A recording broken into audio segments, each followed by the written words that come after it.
নমস্কার, আমি ডক্টর মৌমিতা সিং। আমি একজন কনসালটেন্ট সাইকিয়াট্রিস্ট। তো আমি আজকে যে বিষয়টা নিয়ে কথা বলবো সেটা হচ্ছে মানুষের মধ্যে একটা ভ্রান্ত ধারণা। এবার সব ক্ষেত্রে এটাকে ভ্রান্ত বলা যায় না যে সাইকিয়াট্রির ওষুধ খেলে মনে হয় সারা জীবনই ওষুধ খেতে হবে। এই কথাটা কিন্তু সব ক্ষেত্রে ঠিক নয়।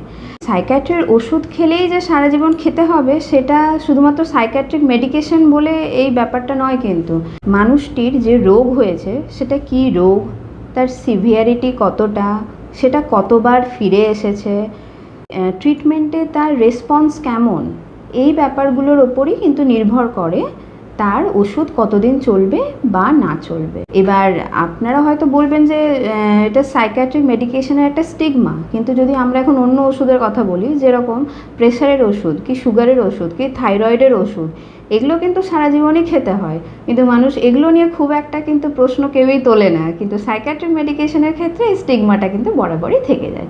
তবে এটা আমি তো বললাম এটা সব ক্ষেত্রে ঠিক নয়।